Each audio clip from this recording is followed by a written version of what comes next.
네, 오늘 말씀 제목은 같이 읽어볼까요? 시작. 예수가 복음이다. 그래서 요한복음 2장 1절부터 11절인데요. 제가 첫 페이지, 여러분이 다음 페이지 이렇게 읽겠습니다. 3일째 되던 날 갈릴리 가나에서 결혼식이 있었습니다. 예수의 어머니도 그곳에 계셨고 예수와 제자들도 그 결혼식에 초대받았습니다. 그런데 포도주가 다 떨어지자 예수의 어머니는 예수께 와서 포도주가 다 떨어졌구나 라고 말해 주었습니다. 예수께서 대답하셨습니다. 여자여, 그것이 나와 당신에게 무슨 관계가 있다고 그러십니까? 아직 내 때가 이르지 않았습니다. 그러나 예수의 어머니는 하인들에게 말했습니다. 무엇이든 그가 시키는 대로 하라. 가까운 곳에 돌 항아리 6개가 놓여 있었습니다.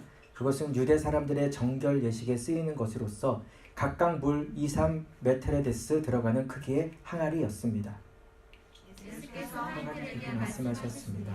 저 항아리들에게 물을 그래서 그들은 항아리마다 물을 넘치도록 가득 채웠습니다. 그러자 예수께서 그들에게 말씀하셨습니다.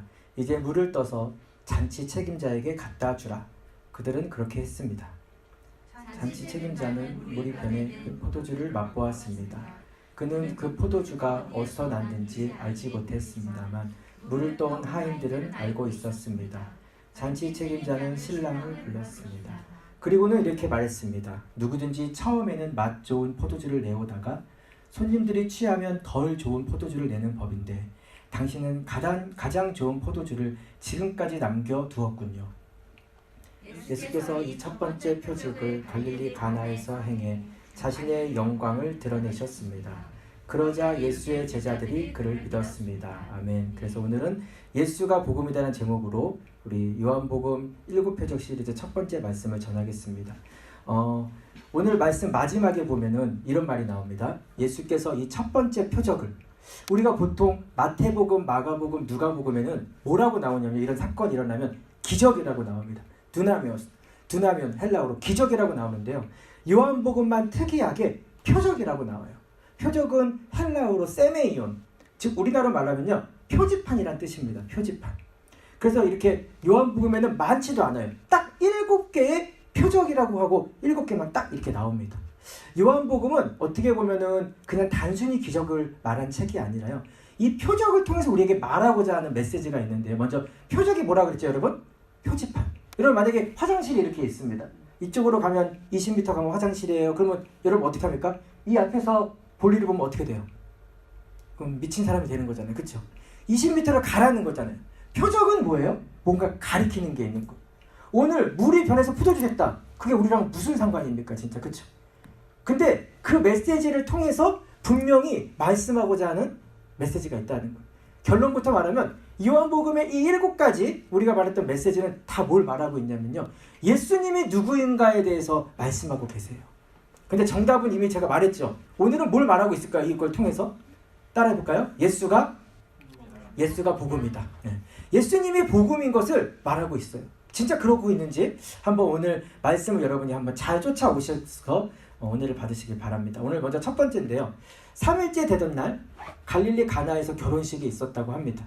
예수의 어머니도 그곳에 계신 것 보니까 친척이었던 것 같아요.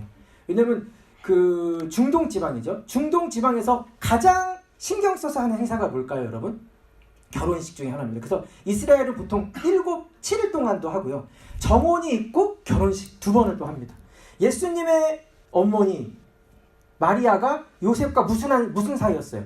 정혼한 사이 중에 예수님을 이제 뵀잖아요. 그래서 문제가 된 거잖아요. 아직 결혼 단계가 아니었어요.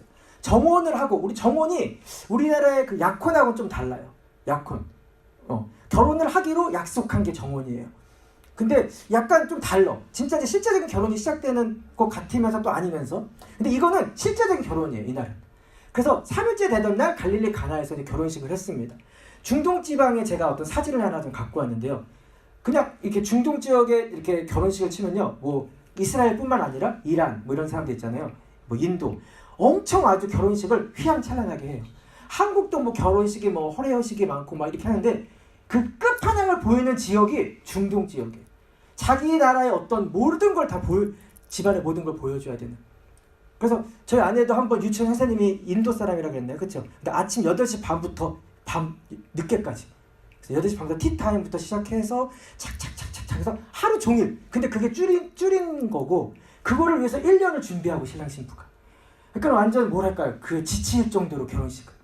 결혼식에서 또 가장 중요한 게 뭘까요? 이스라엘 사람들 포도주였대요. 그렇죠? 사람들에게 포도주를 먹고 마시고. 근데 문제가 생겼는데 포도주가 다 떨어진 거예요. 잔치가 너무 사람들이 이제 제꼈나 봐요. 그냥 넉넉히 준비했는데 너무 맛있었던 거지 포도주가. 막 그냥 마셨던 거예요. 그러면 그거는 그 집안의 수치예요. 포도주가 떨어진 거. 제가 결혼할 때 저희 결혼식은 제가 대학교 졸업식 전날 했기 때문에 무슨 돈이 있었겠어요. 그렇기 때문에 저렴한 예식장을 빌렸어요. 저렴한 예식장, 그다음 음식도 이렇게 단촐하게 나와요. 근데 일부러 저희는 음식을 과한 데를 안 해요. 저희 전라도 지역은. 왜냐면 그거는 그거고 이제 집에 사람들 다 초대해서 먹는데 꼭 빠지지 말아야 될 두 가지가 있습니다. 저희 전라도에서는. 바로 홍어와 전복이에요. 왜냐면 저희 작은 아버지도 전복 양식을 하시고 저희 뭐 친척들 다 전복 양식을 하고 그 지역은 한 집 건너가 아니라 거의 다 전복 양식을 하세요. 다 전복. 그러니까 전복이 이렇게 키로당 이게 한 얼마인지를 모르겠는데 한 10만 원, 20만 원 하잖아요. 근데 그게 서울에 가면 5배가 뛰잖아요. 여기는 이제 신선하게 먹을 수가 있잖아요. 그래서 결혼식을 하면은 그 지역의 사람들은 이 두 가지를 꼭 내야 돼요. 만약에 전복이랑 홍어가 좀 떨어졌어. 그럼 그 집안의 수치가 돼버리는 그 전라도만의 어떤 문화가 있어요. 근데 이 관순이 지금 여기서 포도주가 떨어졌다. 이 상황이 지금 어떤 거를 말하고 있을까요, 여러분? 내가 수치를 경험하는 어떤 상황인 거예요. 내 삶 가운데 포도주가 떨어진 거예요.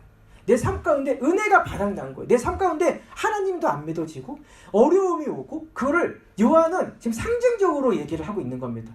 제가 지난 시간 말씀과 연결되는데요. 모든 마음에는 하나님 모양의 공백이 있다. 우리 마음에는 영이기 때문에 우리의 영에는 하나님만 채워져야 될 부분이 있다라는 거. 근데 이것이 비어져 간다. 포도주가 떨어져 간다. 그때 예수님께서 이렇게 대답합니다. 여자여, 그것이 당신과 나와 무슨 상관이 있다고 그러십니까? 그래서 많은 사람들이 예수님이 싸가지가 없었다. 어떻게 엄마한테 그래도 여자여. 그래서 이거를 잘못 배운 학생들이 야, 너 공부해야지. 여자여. 내가 당신과 그것이 나와 무슨 상관입니까? 그래서 뒤지게 맞았다는 어떤 얘기가 여자여. 우리 전도사님이 예수님도 그렇게 했다고 하는데 여자여. 그것이 나와 무슨 상관입니까? 예수님께서 여자여란 말을 번역이 오류가 있는데요. 이건 귀네.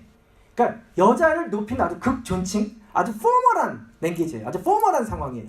근데 예수님께서 왜 갑자기 엄마 이렇게 안 하고 여자여 이렇게 했을까요? 지금부터 내가 얘기하는 건 엄마와 자식 간의 얘기가 아니라 포멀, 공식적인 어떤 얘기입니다. 그 뜻이에요, 여러분. 지금부터는 포멀한 얘기입니다, 어머니. 그러면서 나 얘기하는 거예요. 다 이것이 지금 나보고 지금 뭘 하라는 겁니까? 내가 아직 사역을 시작할 때가 아니고 내가 공생애를 시작할 때가 아닌데 내 때가 아직 이르지 않았습니다 하면서 어머니께 얘기를 하는 거예요.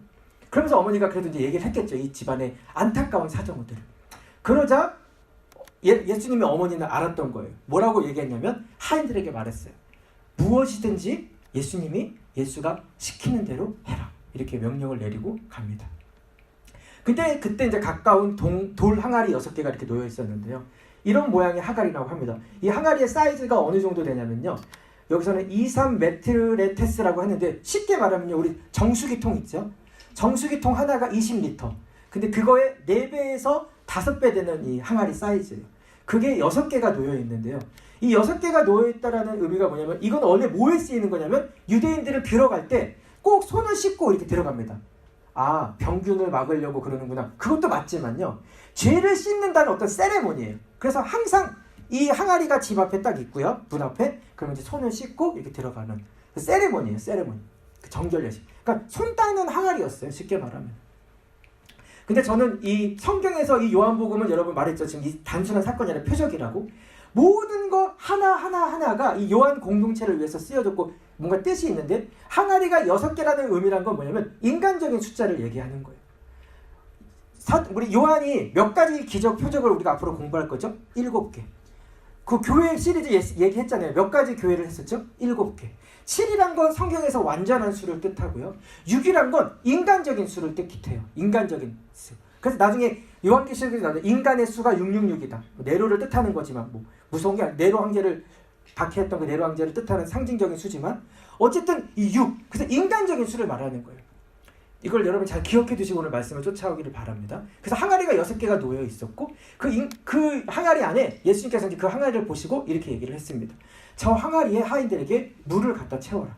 그러자 항아리마다 물을 가득 넘치도록 이제 그 사람들이 채웠습니다. 그래서 우리가 잘 아는 대로 어떻게 했어요? 예수님께서 그것을 이제 떠다가 잔치 이제 사람들에게 갖다 줘라. 여기서 논란이 생기는데요. 그래서 이제 잔치 사람들이 물을 이제 포도주를 맛보죠. 자, 과연 이 물은 언제 변했을까요? 하인들이 갖다 부었을 때, 그때는 아닌 것 같아요. 확실히, 그렇죠?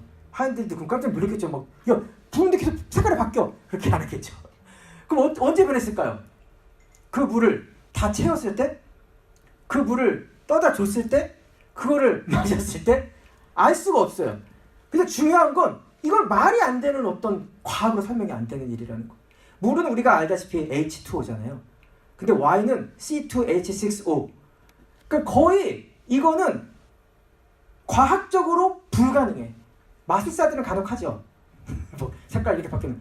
마술이고 그냥 눈속임이고 과학적으로 불가능한 일을 예수님께서는 왜 하셨냐 이거죠. 그렇죠? 그거는 그거예요. 예수님께서 요한복음의 이 7가지에 한 가지씩 다 무너뜨리는 게 있는데요. 인간이 세운 법칙을 무너뜨립니다. 이거는 뭐에 대해서 무너뜨리는 걸까요, 여러분? 질량 보존의 법칙. 우리 성경에 보면 법칙이 있고 원리가 있어요. 성경이나 과학에. 그러니까 원리나 어떤 아직 증명되지 않은 게 있는데 법칙은 이미 증명된 거예요. 그렇죠. 여러 가지 법칙들이 있죠. 예수님이 물 위를 걸으시잖아요. 그렇죠. 그것도 이렇게, 그러니까 그 법칙들을 무너뜨리는 게 나오는데요. 그거는 뭐냐면 예수님께서는 이 법칙 위에 계신 분이라는 거예요. 이 세상을 창조하신 분이라는 거예요. 내가 이 물과 포도주도 변하게 할 수 있는 분이라는 거예요. 불가능을 가능케 하니란 분이라는 거예요, 여러분. 근데 문제는 이제 그 사람들이 맛보고 이렇게 불렀다는 거. 근데 오늘의 이제 핵심 말씀입니다. 같이 한번 읽어볼까요? 시작. 그리고는 이렇게 말했습니다. 누구든지 처음에는 맛 좋은 포도주를 내오다가 손님들이 취하면 덜 좋은 포도주를 내는 법인데 당신은 가장 좋은 포도주를 지금까지 남겨두었고요. 하면서 얘기가 딱 끝나버려요. 오늘의 결론입니다. 여러분, 이 말씀은 좀 해석이 필요한데요. 우리가 생각하면 이럴 수가 있잖아요. 예수님께 어떤 A라는 소원을 구했어요. 근데 그 소원을 예수님께서 A라는 소원을 들어줬어. 그러면 땡큐잖아요. 그렇죠? 근데 그거를 말하고 있는 것이 아니에요. 지금 이거는 이전에 맛보지 못했던 다른 포도주를 지금 맛봤다는 거예요. 지금 여러분, 이전에 맛보지 못했던 A라는 게 있는데요. B를 예수님께서 주셨다는 거예요. 그럼 여러분도 해석할 수 있는데요. 우리가 성찬식 하잖아요. 그렇죠? 뒤에 요한이 이제 해석하죠. 포도주는 당연히 누구를 상징할까요? 여기서 여러분, 포도주는 예수 그리스도죠. 예수님이에요. 그럼 여기서 가장 좋은 포도주는 지금 요한이 뭘 말하고 있는 걸까요? 예수님을 말하고 있는 거예요. 우리가 A라는 소원이 있어요. 근데 그것이 비록 내 소원을 예수님께서 들어주시지 않으셨어. 하지만 어떻게 되는 거예요? 예수 그리스도를 그 과정 가운데서 내가 믿고 예수님을 알게 되었다면 그것이 뭐예요? 가장 좋은 포도주가 되는 것이고 예수님을 믿게 되는 어떤 힘이 되는 거예요. 제가 지금부터 더 안타까운 거는 이제 그 딸도 똑같이 이제 암에 걸린 거예요. 1살인데 이제 그 이후 이제 딸이 이제 막 소용이 일어서 기도했는데 엄마 아빠가 이제 암이어서 그런지 결국 딸도 암으로 이제 발견이 되고 1살인데 여자인데 이제 발견되고 아빠가 이제 지난주에 이제 돌아가셨다고 저희 기독교 신문 같은 데서 보면서 저는 예전에 이제 이분 간증을 봤지만 참 어떻게 보면 내가 저 자리에 섰을 때 내가 저럴 수 있을까? 저 못하겠더라고 솔직히. 내가 과연 이렇게 할 수 있을까? 나는 솔직히 여러분 앞에서도 고백하지만 하나님 저렇게 자기 아내 자식 무슨 하나님이 다 그렇게 뺏어가는 것처럼 어떻게 그럴 수가 있을까? 그러면서 오늘 본문이 다시 한번 새롭게 좀 와닿았었어요. 6개의 항아리가 누워 있었죠. 6개가 인간적인 숫자고 우리의 인간적인 어떤 끝, 한계. 근데 결국은 예수님께서 채워주시는데 이전에 못 보지 않은 다른 포도주를 채워주시잖아요. 가장 좋은 포도주를. 우리가 A라는 소원이 있고 하나님 이 암을 치료해 주세요. 하나님, 근데 치료받았다는 간증들 있잖아요. 우리들 막 예수님 만나서 치료받고. 근데 그 간증보다도 더 귀한 거는요, 여러분. 치료받지 못했지만 하나님을 찬양하는 간증 같아요. 저는. 그렇죠? 치료받지 못했지만 하나님을 찬양하는 간증. 여기서 나온 가장 좋은 포도주는 예수 그리스도신 거죠.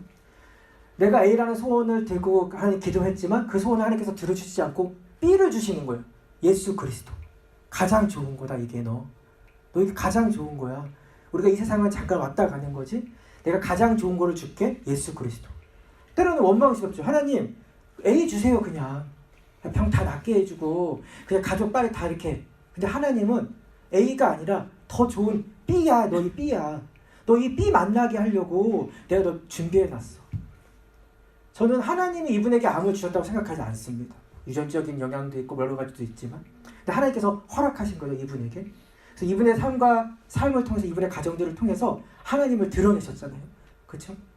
여러분, 환난 날에 주를 만나게 하시고 하나님을 영화롭게 하는 길로 인도하시고, 우리가 이 마지막 말씀처럼 하나님 우리 삶 가운데 이것이 필요해요. 하지만 하나님께서는 그걸 주시지 않을 때가 있고, 가장 좋은 포도주 예수 그리스도.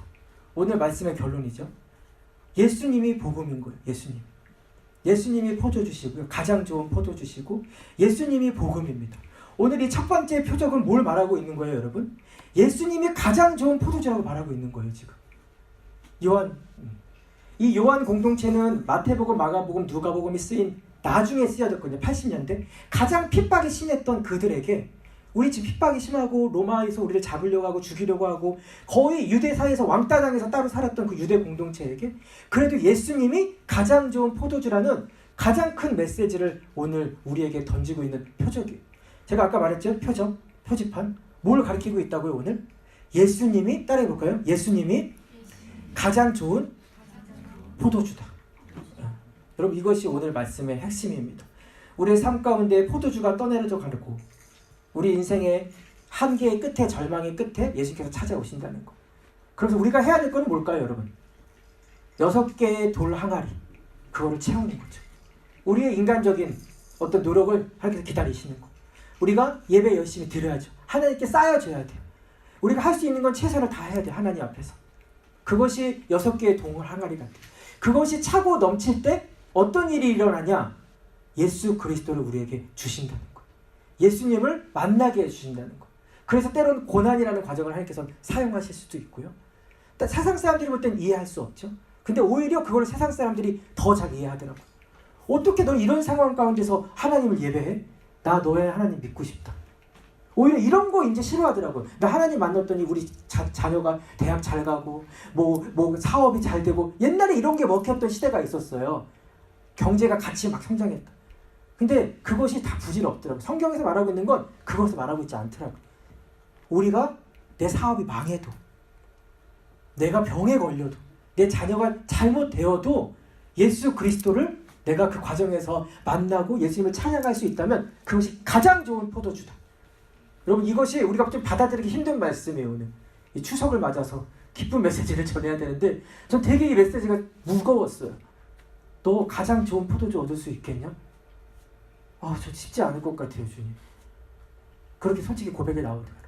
그래서 하나님을 더 붙들겠습니다. 제가 환난 날에 주님을 붙들 수 있게 하기 위해서. 가장 좋은 포도주 예수 그리스도 여러분에게 주시려고 준비해 주셨습니다. 포도주가 떨어지듯 우리 인생의 한계와 절망의 끝에서 여러분을 찾아가실 거고요. 여러분 삶 돌이켜봤으면 좋겠어요. 예수님을 언제 만납니까? 우리의 절망의 끝에서 만나잖아요. 고난 가운데, 힘들 때. 그렇죠? 그것이 감사라는 거. 여러분, 다시 한번 고백했으면 좋겠습니다. 우리 오늘 마지막 찬양 다시 한번 찬양하시면서요, 오늘 좀 메시지 생각하면서 기도하면서 나아가겠습니다.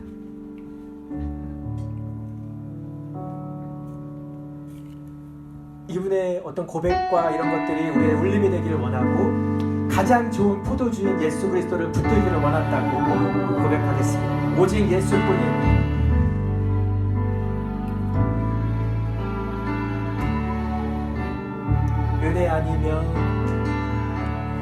은혜 아니면 살아갈 수가 없네.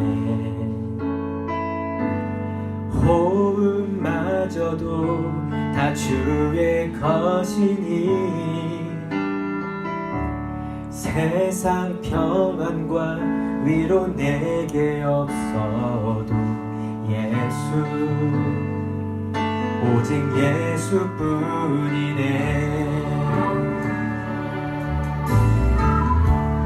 은혜 아니면 살아갈 수가 없네.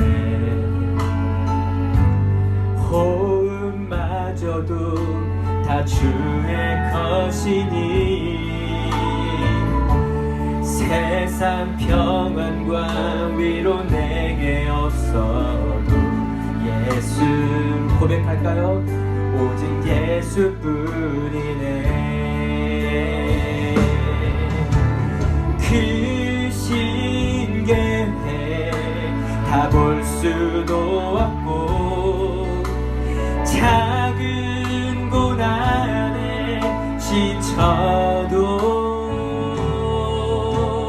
주께 묶인 나의 모든 삶 버티고 견디게 하시네.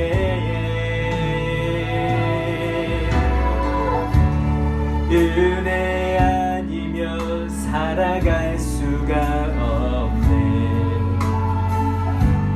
나의 모든 것 다 주께 맡기니 참된 평안과 위로 내게 주신 주 예수 오직 예수뿐이네. 기도하겠습니다. 주님, 가장 좋은 포도주인 예수 그리스도를 내가 만나고 믿기를 원합니다. 내 삶 가운데 포도주가 떨어져 가든 메말라 가든 내 삶 가운데 하나님 가장 귀한 예수 그리스도를 만나기를 원합니다. 하나님 내 삶 가운데 찾아와 주시옵소서. 예수가 복음입니다. 예수가 가장 좋은 포도주입니다. 내가 그 예수님을 붙들겠습니다. 우리 고백하면서 기도하겠습니다. 주님을 붙들며 나아갑니다. 하나님 가장 좋은 포도주 예수 그리스도를 붙듭니다. 때로는 그것이 붙드는 것이 너무나도 원망스럽고 힘들 때가 많습니다. 우리의 삶 가운데 이루어지지 않은 많은 것들 때문에 주님을 원망할 때도 많이 있지만 하나님 그 고난과 하나님 우리 인간적인 욕심과 인간적인 끝자락에서 예수 그리스도를 만나기를 원합니다. 하나님 가장 좋은 포도주를 준비하고 계신 하나님, 가장 좋은 포도주인 예수 그리스도를 우리가 붙들게 하여 주시옵소서. 고난 가운데 찬양할 수 있는 마음을 준비시켜 주시옵소서. 하나님 남들이 다 손가락질하고 예수님 믿는 것이 왜 이렇게 좋은 일이 안 일어나냐고 그럴지라도 그 상황에서도 하나님은 찬양하는 우리들이 되게 하여 주시옵소서. 하나님 우리의 삶이 하나님 세상 사람들이 보기에는 무너지는 삶일지라도 우리가 가장 좋은 포도주인 예수 그리스도를 붙들기를 원합니다. 주님 오셔서 우리와 함께하여 주시옵소서. 여기 모인 모든 분들 하나님 가장 좋은 포도주를 주님께서 준비해 주셨습니다. 하나님 예수 그리스도가 복음입니다. 예수님이 가장 좋은 포도주입니다. 그 가장 좋은 포도주를 하나님 만나게 하여 주시고 마시게 하여 주시옵소서. 주님이 없이는 우리가 살 수 없음을 고백하고 우리의 삶에 우리의 인간적인 욕심의 끝에서 주님을 만나게 하여 주시옵소서. 주님 우리에게 찾아와 주시고 주님의 은혜가 필요합니다. 주님 우리를 붙들어 주시옵소서. 주님 우리를 붙들어 주시옵소서. 사랑의 주님 감사합니다. 하나님 오늘 이 포도주 사건을 통해서 우리에게 깊은 메시지를 주심을 감사하고 하나님 포도주가 떨어지듯 우리 인생의 한계와 절망의 끝에서 찾아오시는 가장 좋은 포도주인 예수 그리스도를 만나기를 원합니다. 주님 우리가 세상 사람들이 원하는 그 포도주에 취하다가 인생이 끝나는 것이 아니라 가장 좋은 포도주인 예수 그리스도를 만나는 인생 되게 하여 주시고 우리의 삶의 고난과 어려움의 그 자리에서도 예배를 지키고 우리의 항아리를 채워나가고 주님을 만날 수 있는 하나님 귀한 은혜의 자리로 우리를 불러주심을 감사하고 그 자리까지 우리가 가서 예수 그리스도 복음 되신 그 예수 그리스도를 붙드는 인생들 되게 하여 주시옵소서. 이제는 우리를 위하여 십자가에서 죽으신 예수 그리스도의 은혜와 그 아들 예수 그리스도를 아낌없이 우리에게 주신 하나님의 사랑과 우리에게 가장 좋은 포도주인 예수 그리스도를 날마다 우리에게 준비시키고 우리에게 보여주시고 우리를 맛보게 하시는 성령 하나님의 놀라운 은혜가 이제 각자의 삶 가운데 포도주가 떨어지듯 우리 인생의 한계와 절망의 끝에 있다면 그 끝자락에서 예수 그리스도를 붙들기로 결단한 찬양하기로 결단한 여기 모인 모든 성도들 머리 위에 지금부터 영원토록 함께 하시기를 간절히 축원하며 기도하옵나이다. 아멘.